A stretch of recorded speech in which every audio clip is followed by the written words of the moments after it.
నమస్తే, welcome to four sides TV. నేను విజయ్. పాదయాత్ర ఈ పేరు చెప్పగానే తెలుగు రాష్ట్రాల ప్రజలకు మొట్టమొదటిగా గుర్తుకొచ్చేది వైఎస్ రాజశేఖర రెడ్డి గారు. 2004 ఎలక్షన్స్కి ముందు ఆయన పాదయాత్ర చేసి అధికారంలోకి వచ్చినటువంటి తీరు మనందరికీ తెలిసిందే. అయితే ఆ తర్వాత వైసీపీ పార్టీ కొన్ని అనూహ్య కారణాల వల్ల వైఎస్ రాజశేఖర రెడ్డి గారి మరణం తర్వాత ఏర్పడడం మనందరికీ తెలిసిందే. అప్పుడు కూడా వైఎస్ జగన్మోహన్ రెడ్డి సుదీర్ఘమైనటువంటి పాదయాత్ర చేశారు. ఆయనతో పాటు ఆయన చెల్లెలు షర్మిల కూడా చేశారు. సరే, ఇప్పుడు రాజకీయ పరిస్థితులు వేరేగా ఉన్నాయి, ఆమె ఇతర పార్టీకి వెళ్ళారు. కానీ పాదయాత్ర అనగానే వైఎస్ ఫ్యామిలీ గుర్తొచ్చేంతలా వాళ్ళు ఎలక్షన్స్కి ముందు పాదయాత్రలు చేశారనే చెప్పుకోవాలి. సరే, ఇతర పార్టీలో ఉన్నటువంటి వాళ్ళు చంద్రబాబు కావచ్చు, లేకపోతే లోకేష్ యువగళం పేరుతో పాదయాత్ర చేసినప్పటికీ వైసీపీ వాళ్ళు చేసినటువంటి పాదయాత్రలు మరింతగా ప్రజల్లోకి వెళ్ళాయనేది అభిప్రాయం. అయితే ఈ నేపథ్యంలో ఈరోజు జగన్మోహన్ రెడ్డి మరో సంచలనమైనటువంటి కామెంట్ చేశారు. ఎలక్షన్స్కు ముందు తాను పాదయాత్రకు వెళ్ళబోతున్నట్లుగా ఆయన కుండబద్దలు కొట్టి చెప్పేశారు. అంటే అధికారమే లక్ష్యంగా ప్రజా సమస్యల్ని ఒక్కొక్కటిగా తెలుసుకుంటూ రాష్ట్రంలో పాదయాత్ర చేపడతామంటూ వైఎస్ జగన్మోహన్ రెడ్డి చెప్పారు. ఇక ఇదే అంశానికి సంబంధించి డిబేట్ కొనసాగిద్దాం. అండ్ జగన్మోహన్ రెడ్డి ఏం మాట్లాడారో ఒకసారి ఆ బైట్ ప్లే చేసి తర్వాత డిబేట్లోకి వెళ్ళే ప్రయత్నం చేద్దాం. పీసీఆర్ ఒక్కసారి ఆ బైట్ ప్లే చేయండి. నా ప్రోగ్రాంతో పాటు చివరిలో నా పాదయాత్ర కూడా ఎట్టగో జరుగుతుంది.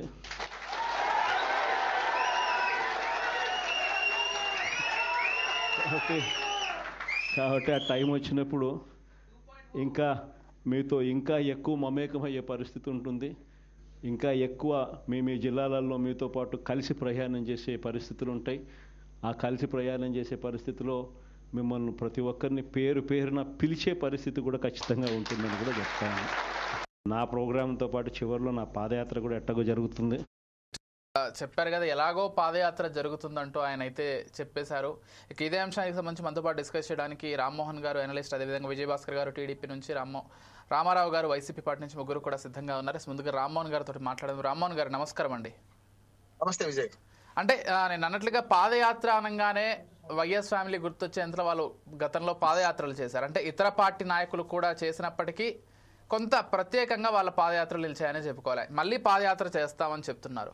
అంటే కేవలం అధికారమే లక్ష్యంగా ఈ పాదయాత్రలు అనుకోవాలా, లేకపోతే ప్రజా సమస్యల్ని తెలుసుకునేందుకు ఈ పాదయాత్రలు అనుకోవాలా?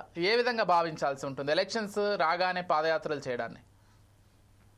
విజయ్ గారు, మీకు, రామారావు గారికి, అలాగే మన చంద్రశేఖర్ గారికి నమస్కారం.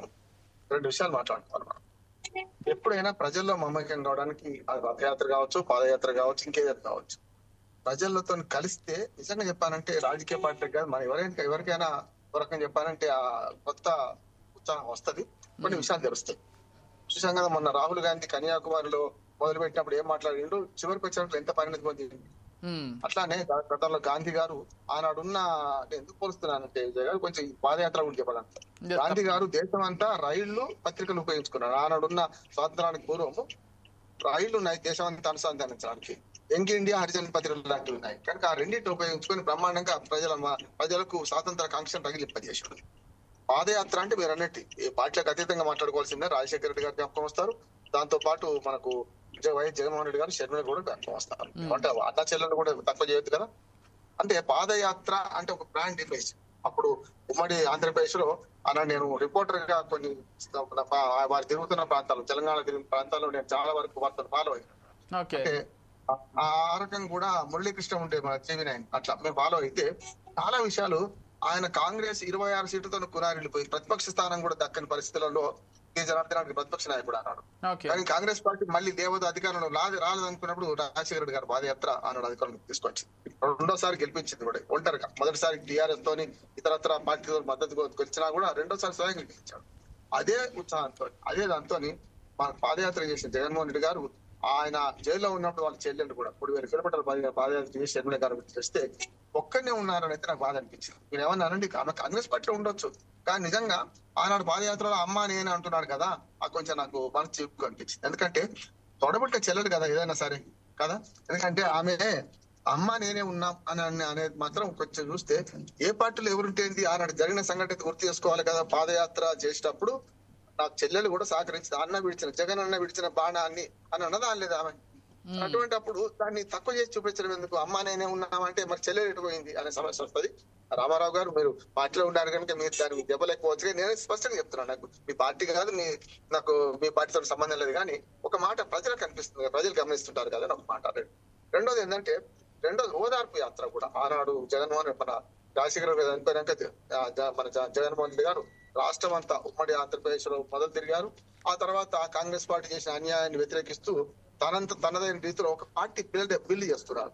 కరెక్ట్. వైఎస్ రాజశేఖర రెడ్డి గారి అవశేషంగా ఆయన ఒక పార్టీ నుంచి మొదలు పెట్టిండు, కానీ పార్టీ కొత్తగా పెట్టుకున్నాడు కదా.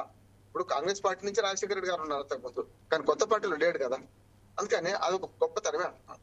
ఇక పోటాపోటీ రాజకీయాల విషయానికి వస్తే నేనేమంటున్నాను, రెండు పార్టీలను అభినందిస్తున్నాను. మొదటిసారి మొన్నటికి ఏంటంటే సంవత్సరం అయిపోయింది కదా, నేను మళ్ళీ రాజకీయాల్లో క్రియాశీలంగా ఉంటా, ఎక్కడ పడుకోలేదు, అధికారంలో నేను ఇంత పడుకోలేదు అని చెప్పడానికి సరే ఏదైనా పోలీస్ రకరకాల కేసులు కావచ్చు, ఏమైనా కావచ్చు, కానీ ఆయన ఈ ఏదైతే మనకు టీడీపీ ఏదైతే హామీలు ఇచ్చారో ఆ హామీలను ఉటకిస్తూ ప్రజలలో ఒక సర్వే చేయించుకోలేదు. నేనేమంటున్నాను విజయ్ గారు, మనకు పన్నెండేని మనసులో దయ్యాలు కూర్చుంటాయి, మెదడులకు గత సైతాన్ని కూర్చుంటుంది. అట్లా వైసీపీ శ్రేణులకు ఒక రకంగా పని అప్పచెప్పిండు, అది మంచిది అంటున్నాను నేను. 5 వారాల 4 వారాలు కానీ ఈ టీడీపీ ఇచ్చిన 6 సూపర్ 6 అట్లాగే హామీలు అలవిగాని హామీలని వాళ్ళు అన్నా కూడా ఆ హామీలు ఎంతవరకు అమలైనవి టిక్ కొట్టొచ్చు, కొన్ని టిక్ కొడతారు ఖచ్చితంగా, కానీ ఇచ్చినాయి కూడా. 15 ఆగస్టు నుంచి మనకు ఈ ఉచిత బస్సులు, మహిళలకు ఉచిత బస్సులు ప్రవేశపెడతా అంటున్నారు. ఇప్పుడు కొన్ని పథకాలు 2000 పెన్షన్ 3000 చేశారు. ఇవన్నీ కూడా వాటి ఎవరు చెప్పినా ముంజేతి కంకణానికి అంత అర్థం ఎందుకు వస్తాయి, కానీ ఇచ్చిన హామీలు అన్ని నెరవేరలేదు అని వాళ్ళు ఉద్యమం చేద్దాం అనుకుంటున్నారు. దానికి కాబట్టి సర్వే చేస్తున్నారు, ఒప్పుకోవచ్చు. రెండోది ఏంటంటే దానికి కరెక్ట్ ప్రతిగా తెలుగుదేశం పార్టీ కూడా ఒక కార్యాచరణ ప్రకటించింది. దీనిలో 4 వారాలు అంటున్నారు. అంటే వీళ్ళు ఏమంటున్నారంటే మళ్ళీ ప్రజల వద్దకు పాలన లాగా ప్రజల వద్దకు హామీల మధ్య సర్వే వీళ్ళు 4 వారాలు చేస్తా అంటున్నారు. ఇప్పుడు ఏమైంది అంటే ప్రజలకు బ్లాక్ అండ్ వైట్ తెలుస్తుంది. తెలుగుదేశం పార్టీ ఇన్ని హామీలు ఇచ్చింది, ఇలా నెరవేరనియండి అని ఒకటి వాళ్ళకి తెలుస్తుంది. రెండోది పార్టీల సర్వే ఎవరికైనా చెప్పాలంటే ప్రజల అభిప్రాయం ఏమున్నదని తెలుసుకోవడం కోసం మంచిదే. కానీ ఢిల్లీ బహుదూరే అన్నట్టు 4 సంవత్సరాల తర్వాత ఎన్నికలు, ఇవాళ కనీసం 3.5 సంవత్సరాల తర్వాత ఎన్నికలు ఉన్నాయి.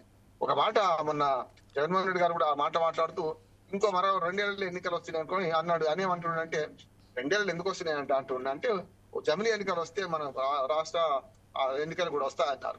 అదైతే నాకు నమ్మకం లేదు, కానీ జమిలీ ఎన్నికలు రావు. కానీ వారన్న మాట ఏంటంటే ఏదైనా 3.5 ఏళ్ల తర్వాత ఉండే ఎన్నికల కోసం ఇప్పటి నుంచే పాదయాత్ర అప్పుడు చేస్తా అంటుండే పాదయాత్ర, ఇప్పుడు కాదు. మళ్ళా 3.5 ఏళ్ల అంటే 3 సంవత్సరం ఉన్నారనుకోండి.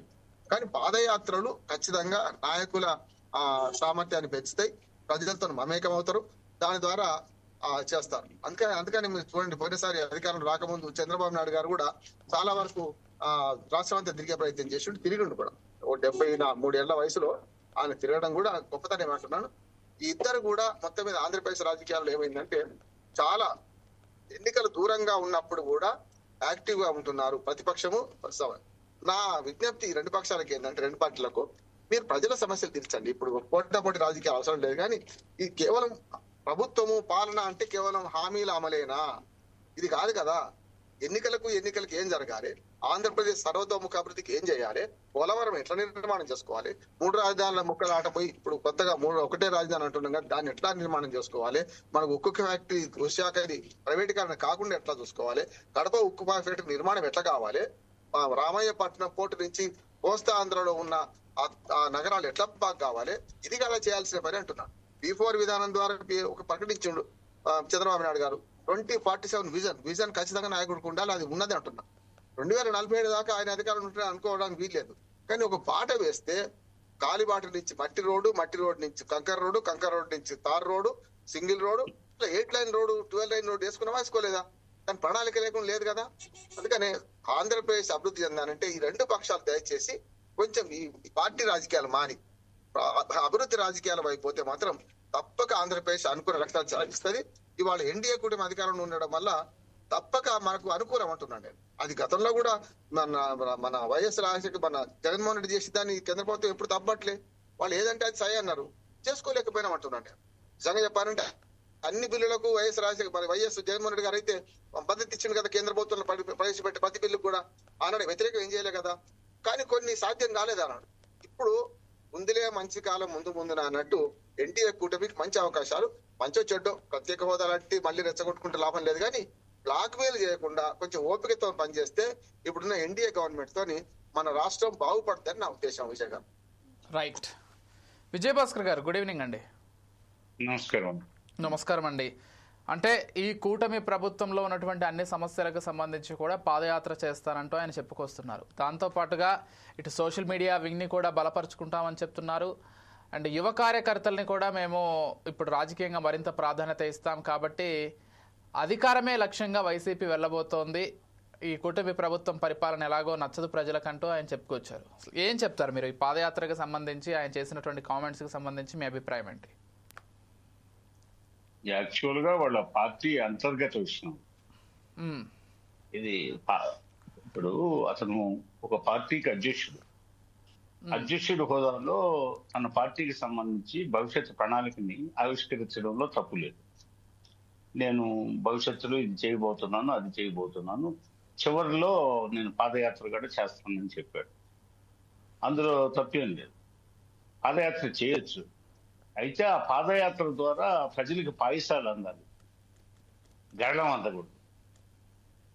అంటే అంతకుముందు ఓదార్పు యాత్ర చేశాడు, తర్వాత 5 సంవత్సరాలు అధికారంలో ఉన్నాడు. వై నాట్ 175 అన్నారు, రివర్స్ అయింది.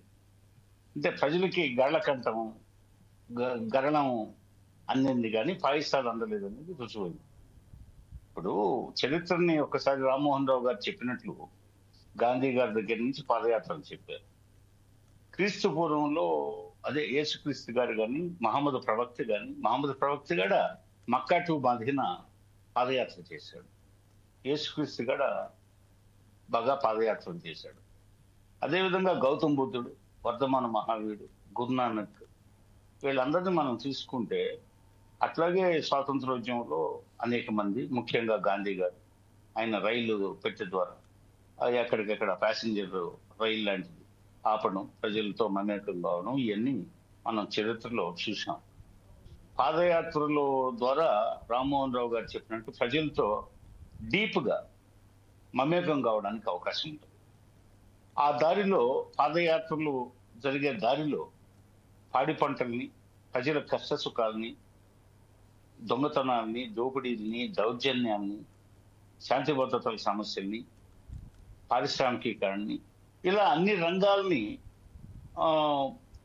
అవగాహన చేసుకోవడానికి, లోటుపాట్లని అర్థం చేసుకోవడానికి, తనకు అధికారం వస్తే భవిష్యత్తులో ఎలాంటి ప్రణాళిక, ఒక గొప్ప ప్రణాళిక రూపొందించుకోవడానికి ఆ పాదయాత్ర సమయంలో, పాదయాత్ర ముగింపు నాటికి ఒక గొప్ప అవగాహన ఏర్పడుతుంది.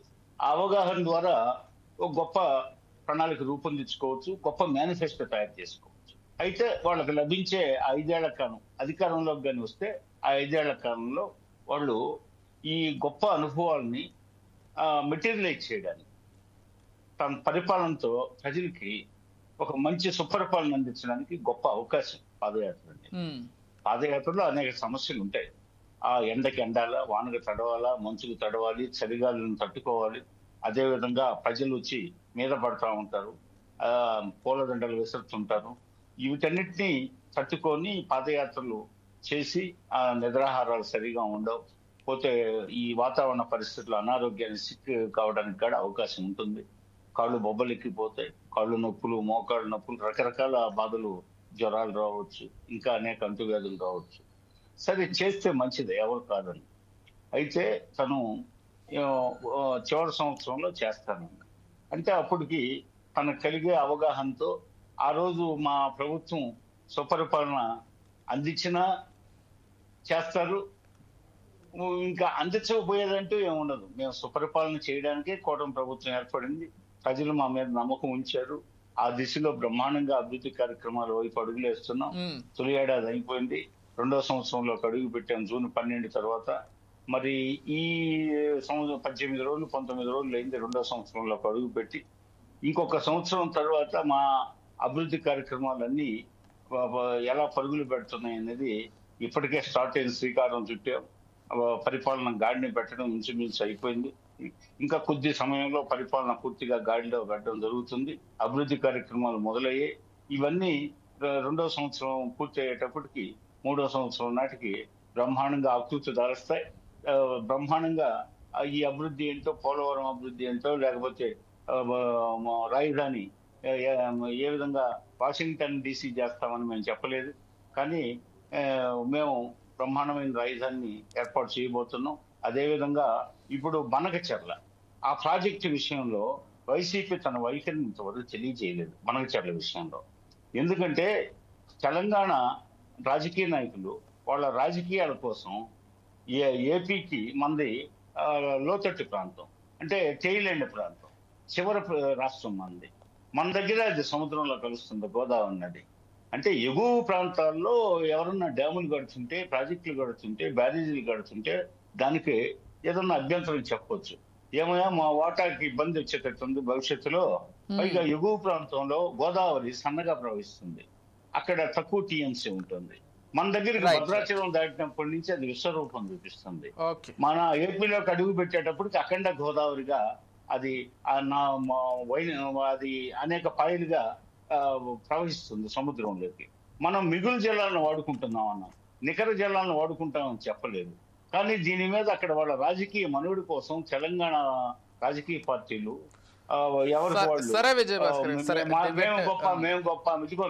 అంశానికి సంబంధించి మరోసారి మాట్లాడదాం. సరే, రామారావు గారితో మాట్లాడదాం ఒక్కసారి. మళ్ళీ వస్తాను మీ దగ్గరికి. మొట్ల రామారావు గారు, గుడ్ ఈవినింగ్ అండి. నమస్కారం అండి. అండి, అంటే నేను అన్నట్లుగా అవునన్నా కాదన్నా పాదయాత్ర అనగానే గుర్తొచ్చేది అంటే వైఎస్ రాజశేఖర రెడ్డి గారు ఆ రోజు ముఖ్యమంత్రి, కాంగ్రెస్ నాయకులు. ఆ తర్వాత ఇప్పుడు మళ్ళీ వైఎస్ఆర్సీపీని ఏర్పాటు చేసి వైఎస్ జగన్మోహన్ రెడ్డి గారు కావచ్చు, ఆయన చెల్లెలు షర్మిలా గారు కావచ్చు, సుదీర్ఘమైనటువంటి పాదయాత్ర చేశారు. వాస్తవం చెప్పాలంటే పాదయాత్ర ద్వారా వాళ్ళు ప్రజల్లోకి వెళ్ళడం అనేది వాళ్ళ రాజకీయ భవిష్యత్తుకు, వాళ్ళ రాజకీయంగా చాలా గట్టి పునాది పడింది. సరే, ఆ తర్వాత మళ్ళీ ఆయన అధికారంలోకి వచ్చారు. ఇప్పుడు మళ్ళీ కూటమి ప్రభుత్వం అధికారంలోకి వచ్చింది. ఈసారి పాదయాత్ర ఎందుకు అనేది క్వశ్చన్. అంటే ఆల్రెడీ ప్రజలతో మమేకమైనటువంటి వ్యక్తి జగన్మోహన్ రెడ్డి గారు ఒకసారి పూర్తిగా పాదయాత్ర చేశారు, మొత్తం అన్ని జిల్లాలకు సంబంధించి కూడా. ఇప్పుడు మళ్ళీ ఏంటి పాదయాత్ర చేసేంత సమస్యలు రాష్ట్రంలో ఉన్నాయా, లేకపోతే ఇంకా ఎలక్షన్స్కి 3 ఏళ్ళు ఉండగానే ఇప్పుడే పాదయాత్రని ప్రకటించడం ఏంటి? అధికారంలోకి రావడానికి మాత్రమే దీన్ని ఒక స్టెప్గా భావించాలా? ఏం చెప్తారు? ముందుగా ప్యానల్లో ఉన్నటువంటి అనలిస్ట్ అయినటువంటి రామ్మోహన్ రావు గారికి, అట్లాగే టీడీపీ ప్రతినిధిగా చేసిన విజయభాస్కర్ గారికి, మీకు అట్లా వీక్షకులు నమస్కారం అండి. విజయ్ గారు, ఇక్కడ పాదయాత్ర అనేది ప్రజల యొక్క సమస్యలను తెలుసుకోవడానికి అనేది ప్రధాన ఉద్దేశం అండి. అట్లాగే మనం చూస్తా ఉన్నాం, వైఎస్ రాజశేఖర రెడ్డి గారు మీరే కోట్ చేశారు. వైఎస్ రాజశేఖర రెడ్డి గారు పాదయాత్ర సమయంలో రైతాంగం ఆత్మహత్యలు ఆ రోజుల్లో విపరీతంగా ఆత్మహత్య చేసుకుంటున్నటువంటి పరిస్థితి. ఏదైతే నారా చంద్రబాబు నాయుడు గారు 95లో అధికారంలోకి వచ్చిన తర్వాత 8-9 సంవత్సరాల్లో రైతాంగం సమస్యలు పట్టించుకోకుండా ఉన్నటువంటి పరిస్థితులు, సరైన గిట్టుబాటు ధరలు లేవు. వాటన్నిటికీ ఒక సమస్య పరిష్కారం కోసం ఆ రోజు ఆయన ఒక విశ్లేషణాత్మకమైనటువంటి విధానాన్ని తీసుకొచ్చారు. ఏదైతే మనం ప్రభుత్వ సొమ్ముతోటి ప్రాజెక్టులు కట్టి నీళ్లు మనం సప్లై చేస్తా ఉన్నాము, ఇది ప్రభుత్వ ధనంతో చేస్తున్నాం, మరి సొంతంగా బోర్లు వేయించుకొని బావులు తవ్వించుకొని ఉన్నటువంటి రైతుల కోసం మనం ఏదైనా చేయాలనేటువంటి సామాజిక స్పృహతోటి రైతాంగానికి హక్కును చేర్చుకునేటువంటి విధానంతో ఉచిత విద్యుత్, ఏదైతే వ్యవసాయ రంగానికి ఉచిత విద్యుత్ అని తీసుకొస్తే ఆ రోజు చంద్రబాబు నాయుడు గారు అవహేళనగా మాట్లాడాడండి. ఎంత చీప్ గా అంటే ఆ విద్యుత్ తీగల మీద బట్టలు ఆరేసుకోవచ్చు అని కూడా మాట్లాడినాడు. దాన్నన్నిటిని కూడా ఉటంకించి మాట తప్పని మడమ తిప్పని నేతగా ఏదైతే రాజశేఖర రెడ్డి గారు 2004లో అధికారంలోకి రాగానే మొట్టమొదటి సంతకం రైతాంగం ఉచిత విద్యుత్ మీద పెట్టినటువంటి పరిస్థితి మనం చూస్తాం. అది నిబద్ధత కలిగినటువంటి నాయకత్వం. పాదయాత్రలో అనేక సమస్యలను తాను ఆ రోజు పిసిసి అధ్యక్షుడిగా ఉండి రాజశేఖర రెడ్డి గారు అన్ని సమస్యలను మేనిఫెస్టోలు పొందుపరిచి ఆ మేనిఫెస్టో కమిటీ చైర్మన్ గా చక్రపాణి యాదవ్ అని ఆయన సీనియర్ లీడర్ని పెట్టి ఆ యొక్క మేనిఫెస్టోని తయారు చేసి దాన్ని అంతా కూడా సరిగ్గా సక్రమంగా అమలు చేసినటువంటి పరిస్థితి కూడా మనం చూసాం. మేనిఫెస్టోలో చెప్పిన అంశాలే కాకుండా ఆయన తీసుకొచ్చినటువంటి 108 ఈ రోజు కూడా అప్రతిహతంగా కొనసాగుతా ఉందండి. ఫీజు రీఎంబర్స్మెంట్ కూడా, అట్లాగే ఆరోగ్యశ్రీ పథకాలు, ఇట్లా ప్రజల హృదయాలను దోచుకునేటటువంటిది సామాజిక స్పృహ కలిగినటువంటి కార్యక్రమాలను తీసుకొచ్చినటువంటి ఘనత రాజశేఖర రెడ్డి గారు. అదేవిధంగా ఆ కోవల్లోనే ఆయన మరణానంతరం ఓదార్పయాత్ర చేసినటువంటి మా నాయకుడు జగన్మోహన్ రెడ్డి గారు కానీ, ఆ తర్వాత మరలా పాదయాత్ర కూడా చేశారు ఆయన. తర్వాత ఏదైతే పాదయాత్ర సమయంలో జగన్మోహన్ రెడ్డి గారు కూడా అనేక విషయాలను స్పృశించి సుదీర్ఘమైనటువంటి పాదయాత్ర చేసి తర్వాత అధికారంలోకి వచ్చిన తర్వాత ఆయన మేనిఫెస్టోలో పొందుపరిచినటువంటి అన్ని అంశాలను కూడా దాదాపు 99% హామీల్ని అమలు పరిచినటువంటి రికార్డు ఈ భారతదేశ చరిత్రలోనే ఒక రాజకీయ పార్టీగా వైఎస్ఆర్ కాంగ్రెస్ పార్టీ సాధించిందని మనం చెప్పుకోవచ్చు. మరి ఈ రోజు చూస్తున్నాం, పాదయాత్రలు చేశారు. అంతకుముందు 2014 ముందు ఏదైతే చంద్రబాబు నాయుడు గారు చేశారు, 2014-19లో వాళ్ళు చేసినటువంటి విధ్వంసం మరలా ఆయన చేయలేక తన కుమారుడిని యువగలం పాదయాత్ర చేసి రెడ్ బుక్ అని తీసుకొచ్చారండి. మా నాయకులు జగన్మోహన్ రెడ్డి గారు ఏ రోజు బెదిరించలా ఏది ఇటువంటి రెడ్ బుక్ సంస్కృతి. కానీ ఈ రోజు రెడ్ బుక్ అని చెప్పి ఈ సంవత్సర కాలంలో విధ్వంసం సృష్టిస్తున్నారు. వాళ్ళు తమకు కానటువంటి నాయకులు, తమను విమర్శించినటువంటి మేధావి వర్గాన్ని, తమను ఎవరైనా సరే ఏలెత్తి చూపించేటటువంటి జర్నలిస్టుల్ని కేసులు పెట్టేటువంటి సంస్కృతి ఈ రోజు చూస్తున్నాం. వీటన్నిటిని కూడా ప్రజల్లోకి తీసుకెళ్లాలనే ఆకాంక్షతోటి జగన్మోహన్ రెడ్డి గారు మరలా పాదయాత్రను ఈ రోజు మా యొక్క యువజన విభాగం సమావేశం సందర్భంగా చెప్పారు. ఖచ్చితంగా ఆయన మరలా పాదయాత్ర చేసి ప్రజల్లోకి వెళ్లి ప్రజలను చేసినటువంటి మోసానికి దానికి కూడా వివరంగా చెప్పాలనేటువంటి ప్రక్రియ కూడా ఉందండి. ఇక్కడ ఒక అంశం అండి, ఇప్పటికే మేము చాలా కార్యాచరణ తీసుకున్నాం. మేము ఏదైతే ఆందోళన చేస్తున్నామో దాన్ని గమనించి తెలుగుదేశం పార్టీ ప్రభుత్వం ఏదైతే చంద్రబాబు నాయుడు గారి సర్కారు ఈ రోజు కొన్ని హామీలను అమలు చేయాలని ప్రయత్నం చేస్తున్నటువంటి మాట వాస్తవం కదండి. ఏదైతే రైతాంగానికి సంబంధించి పోరాటం చేస్తే ఇప్పటివరకు రైతుల గురించి పట్టించుకోలేదండి. ఫీజు రియంబర్స్మెంట్ మీద మేము ఉద్యమం చేస్తా ఉన్నాం. అట్లాగే ఉద్యోగస్తుల కోసం కూడా ఉద్యమం చేస్తాం. ఉద్యోగస్తులకి చెప్పినటువంటి మాయమాటలు ఏంటి, నిరుద్యోగ వృత్తి ఇస్తామని ఇవ్వలేదు, సూపర్ 6 అని చెప్పి పంగనామాలు పెట్టారు కదండి. ఇక్కడ ఉప ముఖ్యమంత్రి పవన్ కళ్యాణ్ నా మాట వినండి అంటే చంద్రబాబు నాయుడు మాట వినరని, నా మాట వినండి అని ప్రజలను నమ్మించేటటువంటి ప్రయత్నం. సినిమా హీరో కదా, ఒక అవకాశం ఇద్దామని చెప్పి ప్రజలు అటువైపు ముగ్గినటువంటి విధానం మనకు కనిపిస్తా ఉంది. కానీ ఇద్దరు ఫెయిల్ అయిపోయారు. ఎన్డీఏ కూటమి డబుల్ ఇంజిన్ సర్కార్ అని చెప్పారు. డబుల్ ఇంజిన్ సర్కార్ కాదు కదా, అసలు సింగిల్ ఇంజిన్ కూడా సరిగ్గా పనిచేయనటువంటి పరిస్థితి ఉంది. ఎందుకంటే కేంద్రం నుంచి నిధులు రావట్లా. వీళ్ళ యొక్క ప్రాజెక్టులు రూపకల్పన విషయంలో చూసాం కదండి.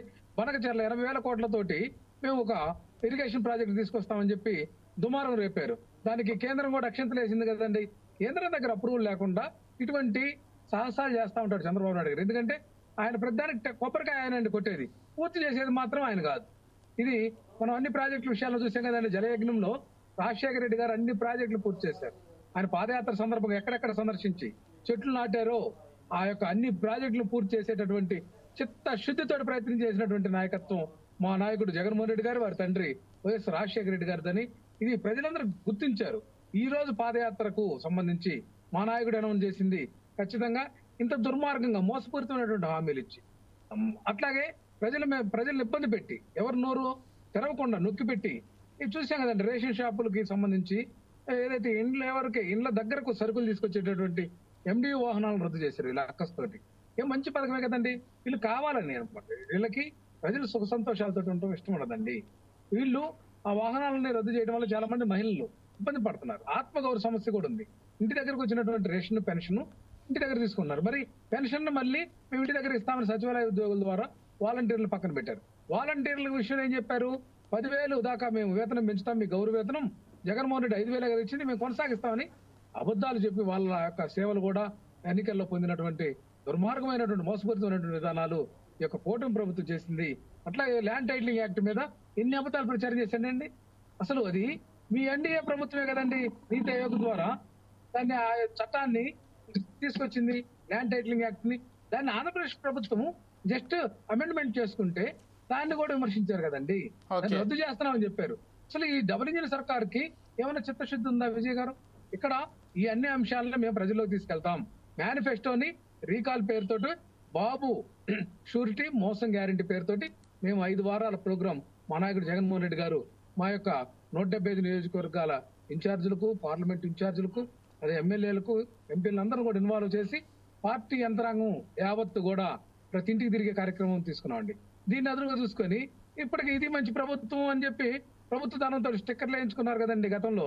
మరలా కూడా ఈ రోజు ఏదైతే జగన్మోహన్ రెడ్డి గారు తీసుకున్నటువంటి నిర్ణయానికి బెంబేలెత్తి ఈ రోజు మేము కూడా ఇళ్లకు వస్తామని చెప్పి ఈ రోజు కూటమి ప్రభుత్వం ఏదైతే ముఖ్యమంత్రి చంద్రబాబు నాయుడు గారు ప్రకటించినటువంటి విషయం కూడా మనం చూస్తున్నాం. ప్రజల్లో వీళ్ళు బదనాం కావడం తప్పితే ఏం సమాధానం చెప్తారు? ఇప్పటికే తల్లికి వందనం పేరుతోటి రకరకాల ఫీట్లు చేసి 1 year ఎగ్గొట్టారండి. అట్లాగే రైతాంగానికి ఏదైతే రైతు భరోసా బదులుగా అన్నదాత సుఖీభవ ఇస్తామని చెప్పి 1 year ఎగ్గొట్టారండి. వీళ్ళకి ఎగ్గొట్టడం రైతులకు పంగనామం పెట్టడం ఈ రోజుతో కాదండి. గతంలో 2014 ముందు ఎన్నికల్లో కూడా మేము రుణమాఫీ చేస్తామని చెప్పి ఆ రుణమాఫీని పూర్తిగా చేస్తామని చెప్పి 1,50,000 కుదించి ఒక కమిటీ వేసి రైతు సాధికారిక సంస్థని ఆర్భాటంగా ఆరంభించి 3 దఫాలు ఇచ్చి Okay. మళ్ళీ 2 దఫాలు ఎగ్గొట్టారండి. Right, మళ్ళీ అందుట్లో కూడా కొంతమంది అనర్హులు అని చెప్పి కోత విధించారు. ఈ టైప్ ఆఫ్ నేచర్ ఈ యొక్క చంద్రబాబు నాయుడు గారికి ఉంది.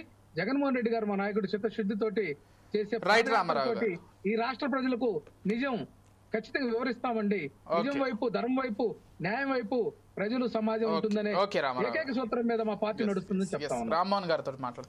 రామ్మోహన్ గారు, అంటే ఒక విషయం అండి, పాదయాత్రలు నిజంగా ప్రజల సమస్యల కోసమే చేస్తున్నాయా పార్టీలు, లేకపోతే అధికారంలోకి వచ్చేందుకు దాన్ని ఒక మార్గంగా ఎంచుకుంటున్నాయనేది కూడా క్వశ్చన్. ఎందుకంటే దాదాపు ఇటు 2 తెలుగు రాష్ట్రాలనే కాదు, దేశంలో చాలా రాజకీయ పార్టీలు పాదయాత్ర చేస్తే అధికారంలోకి వస్తామనేటువంటి ఒక భ్రమల్లో ఉన్నారు.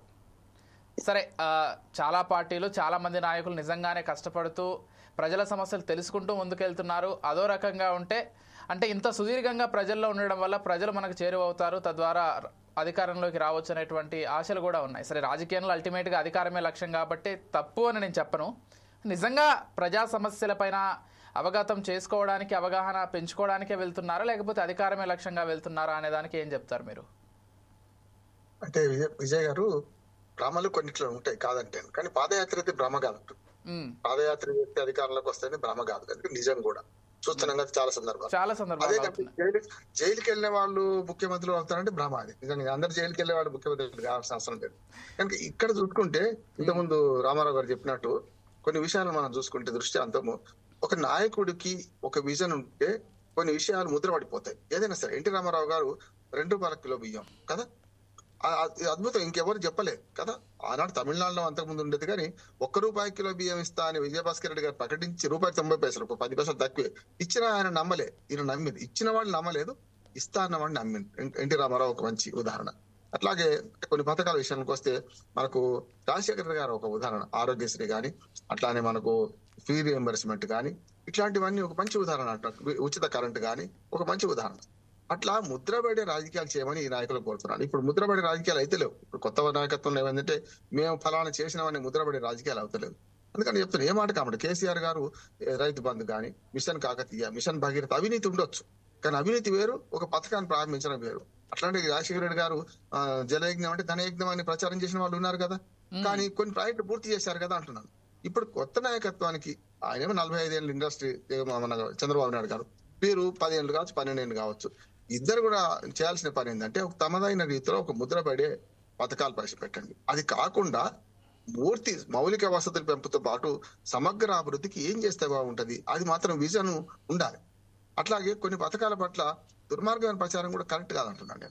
నేను ఇప్పటికీ చెప్తున్నాను, తీశారు కానీ బనకచెర్ల మంచిది, కానీ ఈ పద్ధతిలో కాదు. గతంలో కేసీఆర్ గారు, జగన్మోహన్ రెడ్డి గారు కూర్చొని ఏదైతే తెలంగాణ భూభాగం నుంచి నాగార్జున సాగర్ లోకి డైరెక్ట్ గా పడేసే పథకం, ఒక రకంగా మనకు ఒకసారి విజయభాస్కర్ గారు, మీరు, నేను కాకపోతే ఒక ఇంజనీర్ వెళ్తాం సార్, ఉభయ కుశలో పని 2 రాష్ట్రాలకు మేలు జరిగే, నేను పూర్తిగా బనకచెర్లను సమర్థిస్తున్నాను. కానీ ఈ పద్ధతిలో కాదు. 85,000 కోట్ల రూపాయలు మరో కాళేశ్వరం అవుతుంది కదా. టాపిక్ వచ్చిందిగా చెప్తున్నా విజయ్ గారు, నా అభిప్రాయము.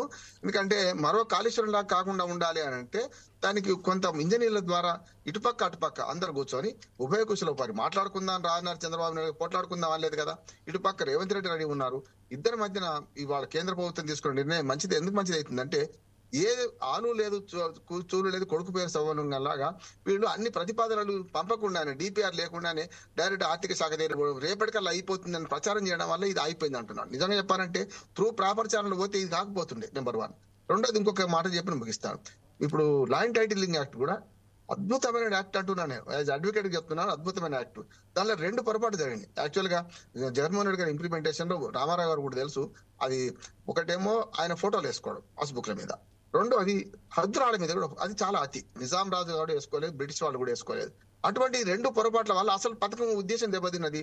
ప్రచారం చేసిన మాట వాస్తవం. తెలుగుదేశం వాళ్ళు మీ భూమి గుంచుకుంటూ రేపటికల్లా అయిపోయింది, చావజుట్టుగా నిలిపోతారు జగన్మోహన్ రెడ్డి గారని ప్రచారం చేసి, దాన్ని నేను తిరస్కరించిన. కరెక్ట్ కాదు ఇది. యాక్ట్ కేంద్ర ప్రభుత్వం చేసింది. మీరు కేంద్ర ప్రభుత్వంతో మీరు కలిసి ఉన్నారు, మీరు ఆ మాట అనకండి. ల్యాండ్ టైటిలింగ్ యాక్ట్ తో పాటు ల్యాండ్ గ్యారంటీ కార్డు ఇవ్వాలి మీకు అని విదేశాల్లో ఉన్నదాన్ని. ఇప్పుడు ఏమైంది, దాన్ని బంగాళాఖాతంలో పడేస్తామన్న వాళ్ళు ఇప్పుడు దాన్ని అమలు చేయాల్సి వస్తుంది కదా. 6,000 గ్రామాలు కూడా ఇంకో 3,000 గ్రామాలు ఇప్పుడు ఏడాదిలో సర్వే చేశారు కదా. అంటే మంచి ఎప్పుడైనా మీరు రాజకీయం కోసం మంచి చెడ్డ అన్నా కూడా అది రుజువు కాదా అని నా ఉద్దేశం. ఇవాళ ల్యాండ్ టైటిలింగ్ యాక్ట్ పూర్తి కావాలి. నిజంగా భారతదేశంలో విప్లవాత్మకమైన మార్పు వస్తుంటున్నాడు. అంటే భూమి హక్కుదారుగా ఎవరుంటారో దానికి ఒక టైటిలింగ్ యాక్ట్ తో పాటు ల్యాండ్ గ్యారంటీ యాక్ట్, అంటే ఒక మాట చెప్పి ముగిస్తాను నేను. అంటే మీరు ల్యాండ్ కనుక అన్యాక్రాంతం అయితే విదేశాల్లో ల్యాండ్ గ్యారంటీ యాక్ట్ దగ్గర ఏం చేస్తున్నారంటే ఆ భూమి కనుక అన్యాక్రాంతం అయితే ప్రభుత్వం నష్టపరిహారం చెల్లిస్తుంది. అది తీసుకురండి. ఇవాళ వ్యవసాయదారులు ఎక్కువ దేశం అనేది అది చేసుకోవచ్చు. ఇక అంతిమంగా ఒక మాట ఏంటంటే ఈ రెండు పార్టీలు ఏదైనా సరే సర్వేకి వాళ్ళు ఏమైతుందంటే కొంతవరకు మంచి ఏంది చెడ్డ అని తెలుస్తుంది. నిరుద్యోగ భృతి ఇస్తుండయి ఇస్తే తెలుస్తుంటది. అది తెలుగుదేశం అయినా ఒప్పుకుంటారు. కానీ రామారావు గారు ఇక్కడ మరొక విషయం కూడా, ఈ పాదయాత్రలు లేకపోతే ఈ యాత్రల వల్ల జన సమీకరణ ఎక్కువైపోయి ఈ మధ్య ప్రమాదాలు జరిగి కొంతమంది చనిపోతున్నారు. నేను రాజశేఖర్ లేకపోతే జగన్మోహన్ రెడ్డి గారు వస్తేనే అవుతుంది, లేకపోతే లోకేష్ గతంలో చేస్తే అయిందని నేను చెప్పను, కానీ ఎక్కువగా జరుగుతున్నాయి ఎవరు వెళ్ళినా. కానీ ఎవరి వైఫల్యము ఏంటి దీనికి సంబంధించి కూడా రిపీట్ అవ్వకుండా ఏం చేస్తే బెటర్ అంటారు? ఒక్క మాట చెప్తాను, మీరు చాలా మంచి పని. పుష్కరాల నుంచి మొదలు పెడితే మొన్నటి దాకా కదా, పుష్కరాల నుంచి మొదలు పెడితే మొన్న జగన్మోహన్ రెడ్డి గారు మల్లేశ్వరరావు మన పరామర్శించి దాకా ఆయన విగ్రహ ఆవిష్కరణ దాకా చూస్తే చాలా సార్లు జరిగినాయి కదా అవి.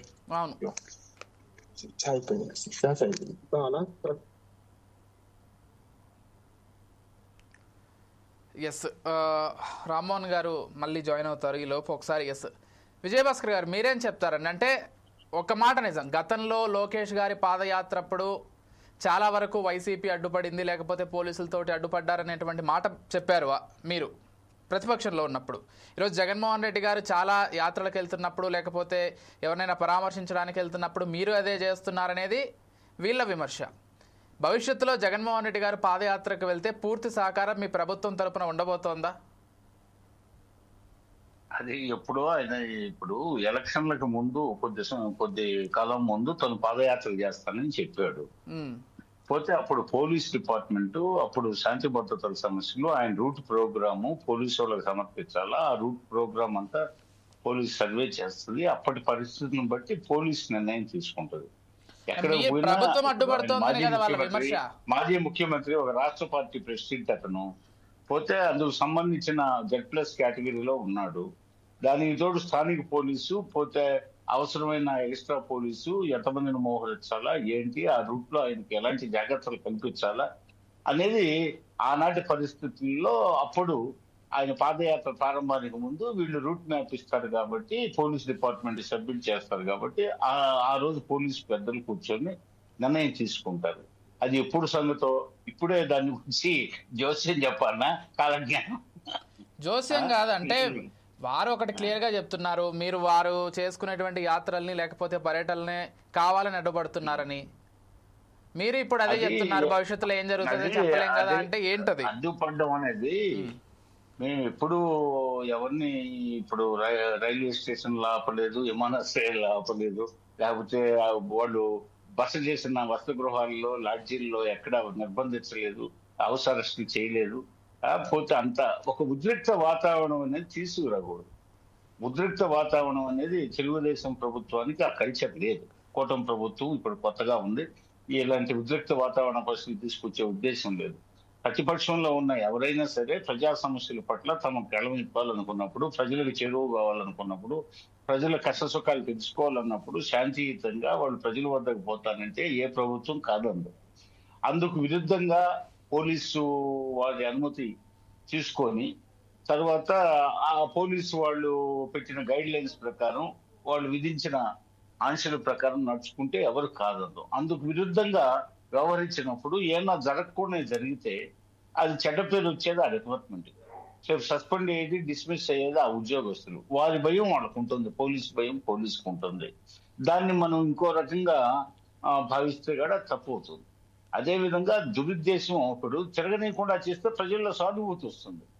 ఎవరికైనా తిరగనీయకుండా చేస్తే అసలు తెలుసుకోవాల్సిన విషయం ఉంటుంది. ఎవరినైనా స్వేచ్ఛగా వదిలేస్తే పెద్ద పట్టించుకోరు.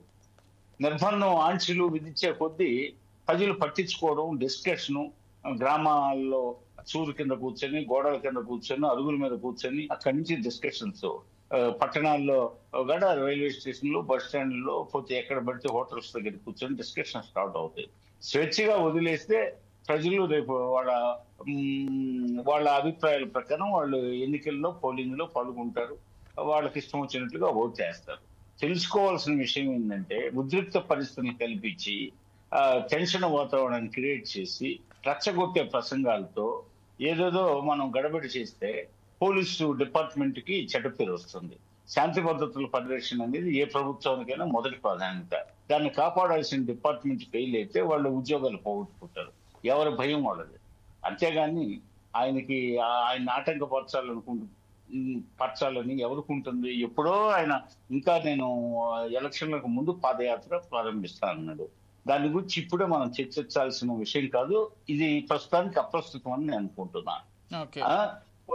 పోతే ఏం లేదు విజయ్ గారు, కొంచెం ఇంకో ఛానల్లో తప్పకుండా నేను ఈ లోపు ఒకసారి రామారావు గారు thank you so much Vijay Bhaskar గారు. ఓకే రామారావు గారు, ఫైనల్ గా మీరు ఏం చెప్తారని, అంటే కూటమి ప్రభుత్వం కొంత అడ్డుపడుతోంది జగన్ గారి పర్యటనలకు అనేది మీరు ముందు నుంచి చెప్తున్నారు. అంతేకాకుండా పోలీస్ అధికారులు కూడా పూర్తిగా కూటమి ప్రభుత్వ తొత్తులుగా మారిపోయి చేస్తున్నారని చెప్తున్నారు.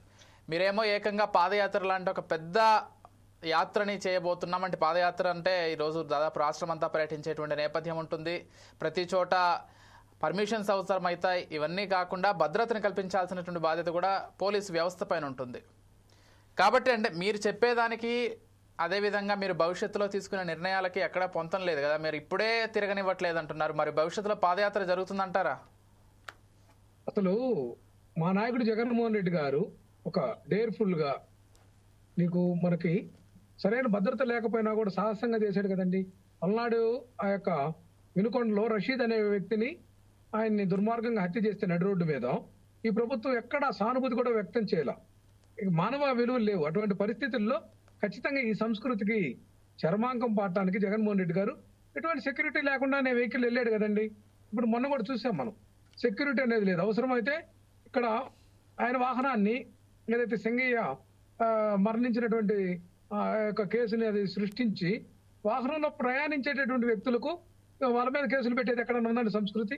భారతీయ న్యాయశాస్త్రంలో ఎక్కడన్నా, చట్టంలో ఎక్కడన్నా ఉందా చెప్పండి? రాజ్యాంగంలో ఎక్కడన్నా ఉందా? లేకపోతే మోటార్ వెహికల్ యాక్ట్లో ఎక్కడన్నా ఉందా? ఇటువంటి దుర్మార్గమైనటువంటి ప్రక్రియ. ఇప్పుడు బస్సులో ప్రయాణిస్తున్నామండి. బస్సులో ఉన్నటువంటి ఆ ప్రయాణికుల మీద కేసులు పెట్టేటువంటి చట్టం మనకైతే లేదు కదా. డ్రైవర్ని అతను ఎక్కడైతే నెగ్లిజెన్స్ చేసాడా, లేకుంటే ఏంటి ఆయన పొరపాటు చేస్తే దానికి కేసులు ఉంటాయి. కానీ ప్రయాణికుల మీద కేసులు పెడతారా వీళ్ళు? అంటే ఈ ప్రభుత్వం యొక్క వైఖరి ఎంత దుర్మార్గంగా ఉందనేది ఇక్కడ నియంతృత్వ పోకులు అనేది మనకు అర్థమవుతుంది. అయితే ఈ నియంతృత్వ పోకులన్నింటిని కూడా ప్రజల్లో పంచాయతీ పెట్టి తెలుసుకునేదానికి మేము సిద్ధంగా ఉన్నాం. ఆ క్రమంగా అడుగులేస్తున్నాం. ఖచ్చితంగా పాదయాత్ర, జగన్మోహన్ రెడ్డి గారి పాదయాత్ర సంచలనంగా ఉంటుంది. మా ఓన్ సెక్యూరిటీ పెట్టుకుంటాం. మా కార్యకర్తలే ఆయనకు వలయంగా, రక్షణ కవచంగా మారతాం. అవసరమైతే మేము ఒక నిబద్ధత అయినటువంటి సైనిక దళాన్ని, ఒక సేవా దళాలు కూడా, అంటే పర్మిషన్స్ కూడా రావాలి కదా ప్రభుత్వం నుంచి. ఇప్పుడు ప్రభుత్వం నుంచి రామారావు గారు, ప్రజలకు ఏమాత్రం ఇబ్బంది లేకుండా పాదయాత్ర చేస్తాం విజయశంకర్ గారు. అంటే ప్రభుత్వం వైపు నుంచి కూడా పర్మిషన్స్ ఉండాలి, పోలీస్ అధికారుల నుంచి సపోర్ట్ ఉండాలి. ఎంత మీ కార్యకర్తలు ఆయనకు వలయంగా ఉన్నా కానీ అసలు వెళ్ళడానికి పర్మిషన్ అంటూ ఉండాలి కదా. అది ప్రభుత్వం ఇష్టం విజయశంకర్ గారు. ప్రభుత్వము పర్మిషన్ అనేది ఇవ్వాల్సిందే, సెక్యూరిటీ కల్పించాల్సిందే. ఒక మాజీ ముఖ్యమంత్రిగా అది వాళ్ళ విచక్షణకి వదిలేస్తాం, వాళ్ళకే దాన్ని వదిలేస్తాం, వాళ్ళ విచక్షణ జ్ఞానానికి వదిలేస్తాం. అంతేగాని మా యొక్క కార్యక్రమాలు ఏవి మాత్రం దిగ్విజయంగా మేము ముందుకెళ్తాం తప్ప ఆపే పరిస్థితి లేదండి. ఎందుకంటే ఈ యొక్క ప్రజాస్వామ్యంలో ప్రజల కోసం ఇట్లాంటి నియంతృత్వ ప్రభుత్వాలు నిలదీయకపోతే మా యొక్క పార్టీ యొక్క లక్ష్యం అది కాదండి. మిగతా పార్టీ లాగా మేము తోక పార్టీ లాగా ఉండేటటువంటి పరిస్థితి కాదు.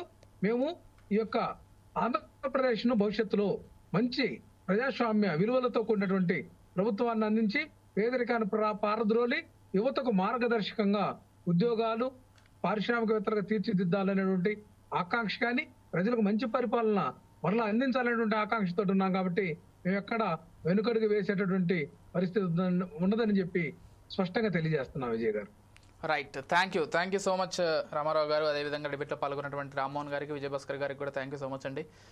జగన్మోహన్ రెడ్డి గారు ఏదైతే ప్రస్తుతం పాదయాత్ర చేస్తానని చెప్పారో ఖచ్చితంగా పాదయాత్ర చేసే దిశగానే వైసీపీ వెళ్తున్నట్లుగా తెలుస్తోంది.